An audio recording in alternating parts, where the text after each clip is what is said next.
方，或者我以前未去過，去了解下個歷史背景，係嘛？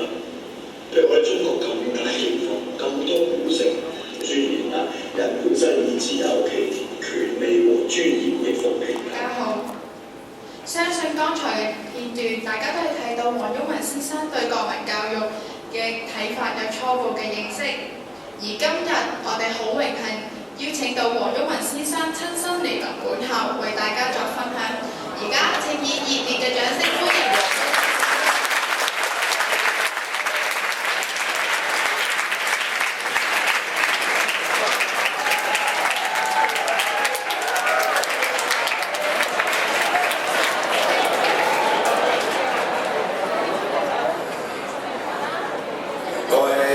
各位同學，早晨。咁啊，今朝早咧就8點幾嘅時候咧，我呢度有高班啲同學有個週會，都係講同樣嘅題目。咁啊，今日咧就好開心咯，可以喺崇真中學度同大家傾下偈。咁啊，今朝早因為我要上法庭嘅，因為我今日上法庭就係個法官要判我罰錢定咩？我而家都未問佢哋㗎，因為我哋參加咗一個民間電台嘅廣播，咁個民間電台咧就係一個地下電台嚟嘅，即係冇攞牌嘅。咁佢話咁樣我係犯咗法，咁我哋就通過參加呢個民間電台做節目，係希望可以爭取開放大氣電波，令到個個都可以做電台，唔使受到而家呢啲法例嘅限制。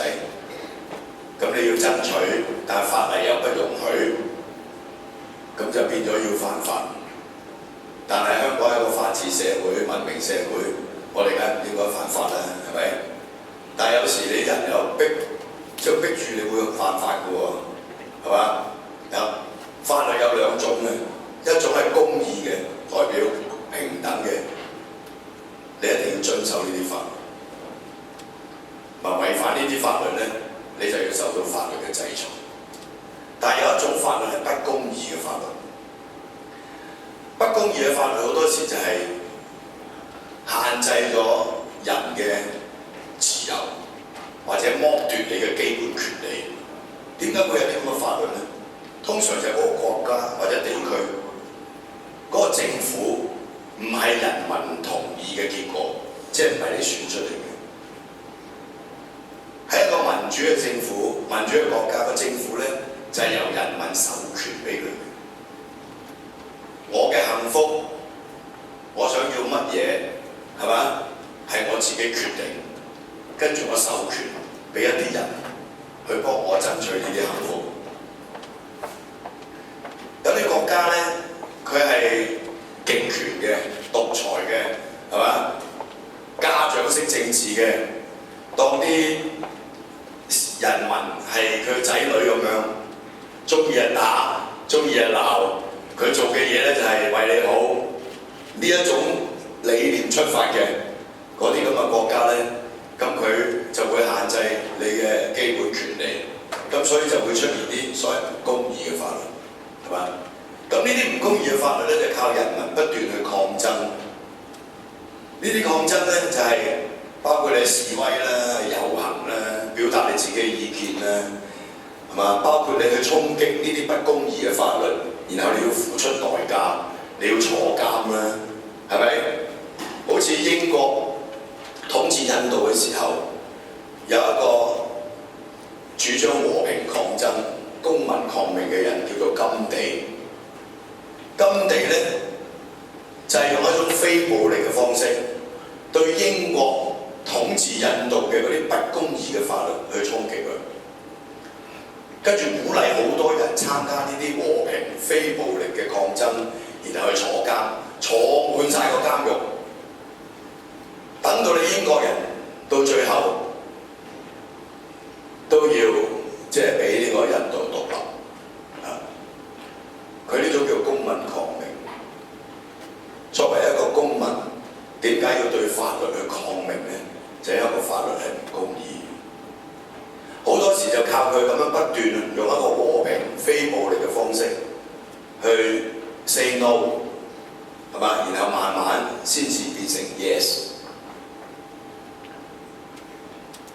美國有個黑人牧師叫做馬丁路德金，佢喺50、60年代20幾歲嘅時候，佢做牧師，佢傳福音，但係佢發現美國嘅黑人係受到歧視，美國嘅黑人同白人喺法律上冇辦法平等，於是佢從事呢個黑人嘅平權運動，佢學呢個甘地，用非暴力和平嘅方式去抗爭，針對不公義嘅法律去抗爭。